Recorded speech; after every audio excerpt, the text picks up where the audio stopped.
Welcome to the Ascend Your Success podcast. Whether you're just starting out or are a veteran looking to grow your business, you're in the right place.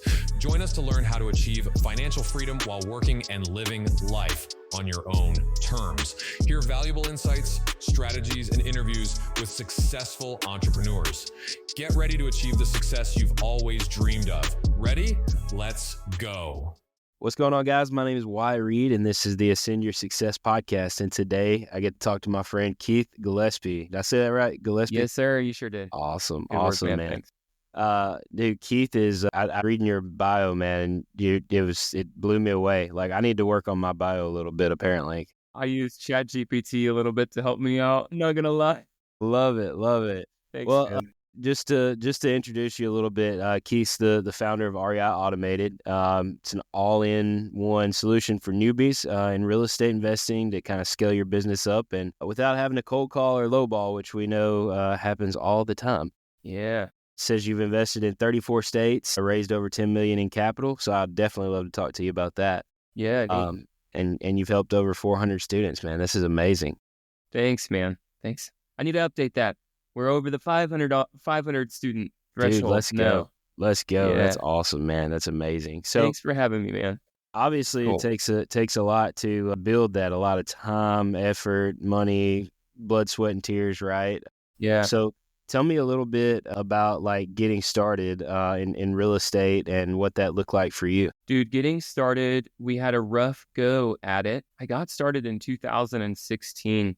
And so kind of taking you back to where I was at the time, graduated high school when I was 17 years old, joined the Marine Corps, and we had just found out, I was working on my credit because we had just found out that we were about to have our first baby, and we're renting this teeny tiny little like 600 square foot, 1-bedroom, 1-bath apartment.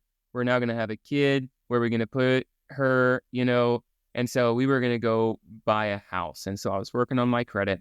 And then my squad leader at the time said, Keith, you're really fiscally responsible. You're doing all the right things. I just read this book kind of on finances, sort of, and it really just blew me away. And a lot of the things that I knew to be true, it kind of showed me the light. And I said, sure, I'll read whatever book you got. And he gave me Rich Dad, Poor Dad, as you probably suspected. So I read that book and literally I took action like you've never seen. The very next month, I had created a corporation dedicated to flipping houses. And then I signed up for, some people may have heard, like Fortune Builders and Rich Dad, Poor Dad, Robert Kiyosaki's Rich Dad Coaching, John Martinez sales and negotiation training, just all the things. You went all in. Boom, boom. Grant Cardone University, like month after month, I was just paying for these huge expenses. I had just got my credit up, and rather than using that credit to buy a house, I used it to go get 28 credit cards. And so me and my wife leveraged our credit and we started our business. So it was a rough go, man. And I'm up to 54 programs now, like webinars, seminars, apprenticeships, coaching, whatever you want to call them. But at the time, we were going through like one a month for a very long time, for the first 4.5 years, really. And it was hard because I wasn't stateside a lot of the time. And we, like literally for both of our kids, we have 2 children, 7 and 9. And for both of them, I didn't know that we were pregnant until I got home, sea bags in hand. My wife opens the door. Surprise, we're pregnant. Like if that kind of tells you anything about how little I was here and available to work on our business. And so I really had a need of like creating systems, documenting things, creating SOPs, hiring the right way, putting processes and procedures in place to make us more effective and more efficient. Because in the Marine Corps is not a 9-to-5 job, right? You have it's a lifestyle. You are working 12 hours, but even in 12 hours you're not working, you're still doing ancillary, I think is the right word, ancillary duties. And then you're gone a whole bunch of the time. So I only had about an hour to make my phone calls and to work my businesses. And that hour needed to be as efficient and as effective as humanly possible. And that's kind of both the birth of my real estate investing business as well as REI Automated, both of which I still run into this day. That's awesome. I love, because I tell people this all the time, like we're not telling people to do anything we haven't done ourselves, which is investing in mentors. I love how you like dove all in like immediately, because it took me a second. I was trying to do it on my own for 3 or 4 months, and I kept spinning my wheels and spinning my wheels. And I finally, it was funny because I hired my mentor, and like within 3 months I had 2 deals. And it's like, Nice. Good. you're gonna like Cut the learning curve. yeah. It's so much faster. You get to like focus on the things that you really need to be focused on, because we don't know what we need to be focused on when we first get started. We're all over the place. Caught up building the website and what color should my freaking logo be, and the name. Shut up and go talk to a seller. Like, nobody cares what the name of your business is. It could be the horsecrap.com. Like, nobody cares what the domain is. Go talk to sellers and be educated on how to talk to them and how to structure it. Not all this other stuff that you learn in business school or YouTube. Yeah. I tell people you can work on that anytime. You need to start talking to sellers immediately. Yeah. Even if you don't know what you're talking about, like that's you need to be on the phone with people. Yeah. Always. So what did that look like for you when you were just starting your real estate business? Obviously, you were doing it virtually a lot. You had your wife that was helping, I'm sure, but what did it look like as far as like lead generation and all of that? In the beginning, let's just like loosely define what I'm talking about. Inbound and outbound marketing. Anything that is inbound, they're filling out a form on my website, whether it's PPC, PPL, SEO, or maybe like billboards or TV. All that stuff, it costs money, and it's pretty stinking expensive. At the time, we're on more or less like a bread and water budget. We like to say we're balling on a budget. And so I was doing a ton of outbound. So we were doing, the most expensive thing that I did by far was actually direct mail and cold call. But then I also did text blasting and ringless voicemail, cold email blasts, social media posts, Craigslist, bandit signs, driving for dollars, door hangers, magnets on my cars, door knocking, newspaper ads. Like, I literally did everything that I possibly could. Hundreds of thousands of dollars went into this over the next the first 4.5 years of my business was all outbound. And then the last 4.5 years of my business total, I've been investing for 9 years. The last 4.5 have been inbound. Man, I love inbound so much better. But I realized in the beginning, you have to pay your dues, right? And get into it super cheap. We want to lower risk, and money out equals risk, right? So keeping your expenses and operating expenses super low by doing the cheaper stuff, or even free sweat marketing, cold calling people off of FSBO or whatever. Yeah, you got to pay your dues, get some money in the bank before you can have the luxury of having people contact you. How did that transition to, how long did it take, and what did that transition look like when you said, hey, I want to start coaching this? Wow, I've never been asked that question. That's an interesting question. Gosh, so it was in 2020. 2020, I really got my sea legs under me, I guess. Like 2016, we barely made it through. 2017, we barely made it through. Same thing with 2018, 2019. Starting in the end of 2019 is when things started like picking up, and I started getting good, especially with the sales and negotiation parts. And now I'm negotiating really good deep discounts and putting properties under contract for something other than cash, meaning creative financing. I'm buying houses subject to owner finance. And so not only do I have really great price, but I have amazing terms as well, lowering my risk, lowering my barrier of entry, like how much cash do I need to bring to close? And that just paid huge dividends by the time I got into 2020. 2020, we made the most money. We made more money in 2020 than 16, 17, 18, and 19 all put together. I more than quadrupled what I was making in the Marine Corps for like basic allowance for housing, basic allowance for sustenance, and my basic pay. All three things lumped together, we more than quadrupled it. So I was like, hot diggity dog, this whole real estate thing is awesome, right? I ended up getting out of the Marine Corps in 2020. The Marine Corps is really hard to leave, right? Because it's a huge brotherhood. I mean, and let's just talk about the real like practical side of things. It's a secure job with, the more dangerous it is, the more you get paid, and healthcare is free and housing is free, everything. So it's a very difficult decision to leave. But in 2020, I was like, this is such a huge opportunity cost if I stay.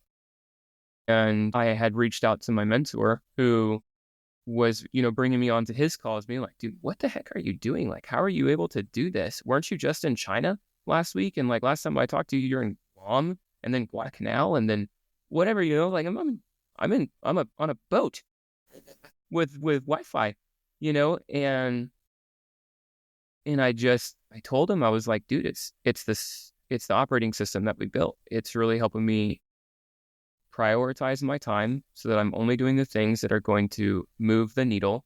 Most of it is automated, and what isn't automated, I've delegated out to somebody else so that I'm only doing the highest value tasks that are absolutely critical to the nature of the business. And he goes, so he found out my personal mission statement. He was like, Keith, you're not really in alignment with your own personal mission statement if you don't share this with other people. Like, you don't need to keep this close to your chest. I would encourage you to start, because a lot of people had come to me, a lot being like somewhere between 10 and 20 people over the last, 2019, 2020, as they've seen this success. They're like, dude, I don't care what it costs. Like, whatever you have built out, I want it. And the problem was, it wasn't templated, right? It was only for me. It was only for my business. And I didn't have any videos on how to do anything. It was never meant for anybody other than me. And so all of 2020, I created videos and began writing the code along with my business partner at the time, writing the code to template it out for other people to come in. And in October of 20, it literally took us 10 months, not 9 months, no, 10 months for us to completely template everything out. And we did a soft launch in October of 2020. And that was really how it started. It was my mentor saying, you're not in alignment with your own mission statement. You might want to share this with people. Yeah, that's amazing, man. I wrote something down as you were talking, and you were talking about barely making it for years. Mm-hmm. And I think people see what we do and they see the success, but they don't see what we went through to get it. There were 3 or 4 years for me where some of my employees were getting paid more than me. Yeah. And you quit your Absolutely. 9-to-5 job to do this, for freedom. And then this is what happens. And then, people don't stick with it long enough. So it's so important to understand that, like, it takes a lot, and it's a lot of sacrifice, a lot of sleepless nights, Yeah. It was a lot. So you're not just going to get into this and just be an overnight success. And you shouldn't even remotely think that, right? Yeah. Even still, for full transparency, this morning, I woke up with a little bit of a pit in my stomach. I have so much, I have all these high priority. This is called my taking action. I wanted to write down this. These are all the things that I'm focused on. You're on here, by the way, Wyatt Reed. Go. Hit it. These are all the things that I need to take care of. And I was like, dude, there's too many people relying on me. I'm the bottleneck for so many things. Like, I don't want to let people down. I hate being the bottleneck. And I was sharing with my wife, we took the kid. So I woke up 2 hours early, no alarm. It's still freaking dark outside. And came in here, sat down, turned the lights on, had my cup of coffee, and knocked out a couple hours of work before we took the kids to school. Got back. I wasn't feeling it, bro. And I told my wife, we take our kids to school together. I told my wife, we sat in the garage, and I said, babe, like, I'm not looking forward to today. And she goes, sometimes my wife is like my biggest cheerleader, and she's super, super sweet and like rah-rah. And other times she just like gives it to me brutally. And she goes, well, what are you going to do about it? And I said, I don't know yet. I'm going to sit here. I'm going to sit on the couch until I figure it out. I'm not doing anything. I don't like how I feel. And I told her, I sat on the couch and I said, if you aren't looking forward to your day or your week or tomorrow, whatever, if you're not looking forward to it, you're doing life wrong. You're doing it wrong. The stuff still needs to get done. All right. So I'm not trying to say, I'm not saying skirt your responsibilities, but like, you have to be looking forward to it. And so anyway, into the story, long story short is I have never gone mountain biking. I've never been on a mountain bike trail in my life. I have a mountain bike. And so I typed into Google mountain trails near me. I went on this thing. I absolutely made an amazing fool of myself doing the most technical, like, I should never have been out there. And these guys are coming by with like $6,000 bikes. I've just got this thing off of Facebook Marketplace. but it was so much fun. It got me way out my comfort zone. I got home, I ended up doing about 20 miles out there. I got home and she goes, how was it? I go, like, this is so much fun. She goes, well, are you looking for, when are you going back? And I said, tomorrow. I'm going back tomorrow. She said, all right, so how are you feeling? I said, that's all I needed. That's what I needed. I'm no longer doing life wrong. I want to feel good about tomorrow and good about my business and good about our decisions. And so that was a big mental thing. And just to be like really transparent and potentially vulnerable with some people, it's like, I haven't made it. You haven't made it. None of us have made it. New level, new devil. I have a mindset coach, NLP coach. He says that all the time. Keith, new level, new devil. Money doesn't freaking make your problems goes away. It just gives you a different problem to deal with. And that's what I would encourage you, if you're listening, to just learn to be comfortable getting uncomfortable. Be okay doing uncomfortable things and find healthy ways of coping with it. No, I agree, man. I think too often we put our heads down, we grind, and we look up, and we're just like exhausted all the time, and we've accomplished a lot, but we don't take the time that we really need to get out and do stuff. Like I went and played basketball Saturday with some buddies of mine. That was the first time I've done it in years. Yeah. And, really realistically, me and my wife, we took a big step back in 2024 last year, and like just traveled a little bit and, hung out and just said, is this, do we want to keep doing this, or do we want to, are we good? And, you always have people, especially like if you have mentors, they're always pushing you to do better, bigger, better things. They see things in you that, you don't often see in yourself. And, but at the same time, there comes a point where you got to take a break. You got to chill. You're gonna just absolutely burn yourself out if you don't. And I had to do that this year because it's been 5 years of just nonstop grinding, and I've had fun, a little bit. And I've went and done, like I told my wife all the time, like my vacations are when I can go to like real estate events, because it's what I love to do. Like I love to hang out with people and talk to people, but even then, I'm still not relaxing. You know what I mean? And I think I lied to myself a lot in the last like 4 years. And I think, like you said, man, we need to take a break every now and then and like get our heads right. Yeah. I've been reading this book, Vivid Vision, and Tom actually referred it to me. And it's like, if you want to take some time and you really want to plan out and think about your business, you need to get away from the office, get away from home. You need to go to a cabin in the woods, or you need to just go out in the woods, and just sit with a pad and a pen. Don't take your phone. Don't take your computer. Like that's the stuff we need. We need to disconnect a lot. I agree. Get away from burning your retinas with screens. Even, and like people, they're like, oh, I decompress every night. I watch TV. I think maybe I'm not against it, but I'm not really for it. Mm-hmm. We do have one TV. There's absolutely no TVs in our bedrooms or anything like that. I am against that. We don't have any video games, and it's like, well, that kind of leaves us to do meaningful things. On Friday, instead of watching a movie or a TV show or whatever, we played an awesome board game with my wife and kids, and it's like, those are the things that are going to make memories. I assure you, watching a TV episode or movie or whatever with your kids, it's not going to leave a lasting impression or make a fond memory with them. I agree. Let's get back to yeah. We're on a soapbox over Forget here. about this. No, it's good stuff, man. It's what you said before. It's the real stuff. It's not the stuff that we can teach people to do deals all day long, but man, it's like the mental health side of it. Mm-hmm. All of that, that's so important. It doesn't get talked about enough. I mean, for sure. Cool. So let's talk about like when you first got started versus where you are now. Obviously, you said you were doing a lot of outbound marketing. Now you're doing a lot of inbound marketing. You've got this. So for me, I'm an engineer, right? I think about things through processes, systems, things like that too. I love what you're saying. Like you put together all your templates and things, SOPs. Yeah, you're speaking my language. We can nerd out together.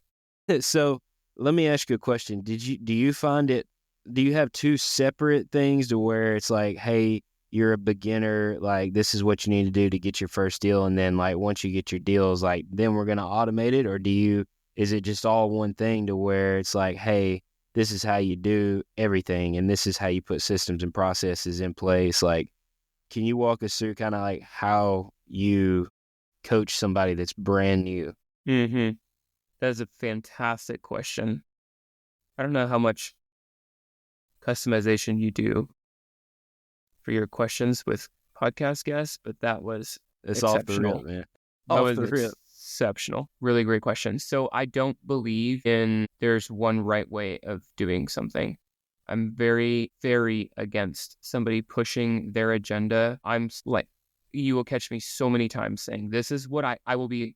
Somebody will ask me a question. I literally just got done with office hours. 10 people came to office hours. 5 of them had questions. Of those 5, most people have 2 or 3 questions. So they're asking me all these questions. I'm in the middle of hiring some people right now. And so here's the thing. I'll always answer with full transparency. There will not be like I'm putting up a show or anything like this. I will answer sometimes and it makes you uncomfortable. You're like, I was not expecting him to say that, right?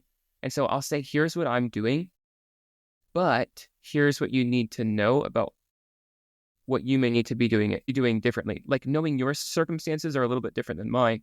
There is no right or wrong way of doing something. It is simply right and left. And what may be correct for me to do is actually incorrect for you to do during this season of your life or your business, right? And so I don't subscribe to this is the right way of doing something. I find that a lot of people who are newer get, we all talk about shiny object syndrome. And they get distracted, just as I did in the beginning. I was talking about the logo and the domain and the color and all that. None of that freaking matters. Let's focus on what's going to bring in the money, revenue in first position, right? And so this may seem counterintuitive or like bad, but like I own a software company that provides a CRM. However, I will tell anybody in an open forum, and let God be my witness, you don't need a CRM to do deals. Yep. You can do it with a good old freaking pen and pad or Microsoft Excel or Google Sheets. You do have to be organized. If you're not organized, you're naive and foolish. And a CRM is how I choose to be organized, but you do not have to have a CRM. And so that's just one example. That's probably the easiest example that I can give you of like, is there one way that you subscribe to? No, absolutely not. And you can come in at any level. We have 4 different products. One of them is 2 digits and one of them is 5 digits.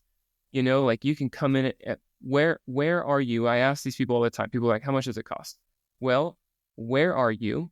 Where do you want to go? And how fast do you want to get there? A lot of people just ask these 2 questions, and this is stupid. Because I live in Florida. Let's say somebody lives in California. Well, we know the point of origination and we know the point of destination. Are we walking, biking, riding a train, in a car, or in a plane? Those are going to be different price points. How fast do we need to get there is very important as well. And so also going back to like subscribing of one way of doing something. Let's say we have 2 different people and they both want to arrive here. And let's get really nerdy and put this on like a grid, like an X and Y axis. I'm going to tell this person to go up to and left to, where this person goes up to and right to. Well, does that mean I'm crazy? No. It means that we have 2 points of origination and only one singular point of destination. And these people are in different spots. So I'm going to tell them different. There has to be some customization, because if you give everybody the same freaking instructions, they're all lost just in the same direction. No. So I really do my darndest to keep people distracted. I'll straight up tell people, you're not ready for this new thing within REI, within my own company. Would it monetarily benefit me and the team and the business? Yeah, but it's not in your best interest. And I wish somebody had told me that on my 30-second program, Mm-hmm. So yeah, I'll end up rambling if I talk anymore. No, I love it, man. I love it. I love deep diving other people's coaching programs, because I know you're probably the same as me. Most of the people that I talk to are, we can do so much more together. We can learn from each other the way that we're doing it, and we can help more people together than we ever could by ourselves, Mm-hmm. And that's in the end, if you're coaching, yes, it's a business. Yes, it's got to make money. Yes, and it's it makes good money when done right. Yeah. But I feel like most people get into coaching because they want to help people. And that's the end all be all purpose of coaching, is to help people. Yeah. If people like us can do it. I grew up in a normal house in a podunk town of nobody. And I was, I worked in a factory, and I worked my way up into becoming an engineer. Not, I started on the line. Then I worked into maintenance, and then I worked into engineering. I flunked out of college my first year, things like that. And then you have the military background. Like we're nothing special about us. We're just normal dudes, and if we can do it, then surely to goodness anybody else can, right? So I think that should be all of our purposes, is to help others, right? I tell people pretty consistently, like, it's my job to be the person in the company that I wish I had 8-9 years ago when I was getting started. That's my goal, is to be the person in the company that I wish I had when I got started. Good, man. That's good. So we're coming up on time right now. We have so much more to talk about, though. So we're gonna have to do like a part 2 for this, for sure. I'd love to. So before we hop off here, man, tell us, give some advice to most of these people who are new. They're trying to get started. Give some advice to them, and then tell us how we can reach you. Yeah, I don't like giving generalized advice. I love getting really, really deep into. I'm going to answer your question. No, you're good. You're good. In a weird way. I like going deep into somebody's history as well as their present, and then going deep into what they want their future to be. And so I won't answer in a typical way. My advice is, whoever you listen to, make sure they're following that process with you. Make sure they know where you've been, what you're currently going through, the pain, the struggle, the doubt, the logistical hurdles, the emotional toll, whatever the problem is, right? Where you're wanting to go. And make sure that they're the right person that can really help you, that it's their heart set and their mindset, and you know them and you like them and you trust them and you want more of them, type of thing. Because as you talked about, in the very beginning, hiring a coach is the only way to cut the learning curve. And so for everybody, they need to have some sort of a coach or a mentor, or even if it's just a book to start off with. If you're, as I say, balling on a budget, you don't have a lot of money, then a book may be it. And I'm constantly reading books. But here's the thing, there's so much information out there. Think about YouTube. Think about AI. Like, we're getting to I forget who said this. I think it's Alex Hormozy. You know who that is? He said, maybe you can correct me. It's been a long time since I've heard this, but he said something of like, where the information age is way past us. People don't need more information. Matter of fact, there's too much information. You could watch literally till the day you die, you could be consuming content on YouTube and you wouldn't even get 1/100th of 1% of the way through all of the content that's currently on YouTube. And he said, what you need is the right information. And so making sure that that person, you like, you trust, Tom talks about the 5 people, you know what I'm talking about? I haven't been with him long enough to have this memorized, but you and I, we're getting that information from the person that we want to become like, and that's really, really good. So that's my encouragement, is find that person. If that person is Wyatt, shut out the people who are giving you generalized information. Take that with a grain of salt. Maybe it's good for you in a different season, but it's not specialized for you in that moment in this season of your life. Anyway, your latter question was, how can you find me? Golly, I hate social media. I'm not really on social media, so this is difficult for me, but my website would be www.REI Automated, REI, Real Estate Investor, Automated. I do have a decent LinkedIn, actually. You could look me up, Keith Gillespie, at LinkedIn. It's okay. I probably will not message you. Give me, 4 to 6 business weeks to get back to any messages. No, I love it, man. Thank you. We're going to do a part 2 to this because I would love to. We've got to. But man, if you guys heard anything that you were like, oh my gosh, this is amazing. Like, the Rich Dad, Poor Dad was a great nugget, because that was the first book that I read as well. If you haven't read Rich Dad Poor Dad, you need to. It'll change your mindset. I give it out to people that are thinking like, hey, I'm interested in real estate. I always give them that book first, and I say, hey, read that first. But yeah, if you heard something on here and you're like, man, I really relate to that. I want to learn more. I want to get into that. Obviously, if you related more with Keith and the way that he's doing things, absolutely reach out to him 100%. And let him know you came from this podcast, because as a systems and process guy, he wants to know where you came from, right? Yes. And if you wanna do some stuff with me, then reach out. Mine is sellerfinancedeals.com or ascendyoursuccess.com. Either one will get you there. But whether you're in or you're out, we'll see you on the next one.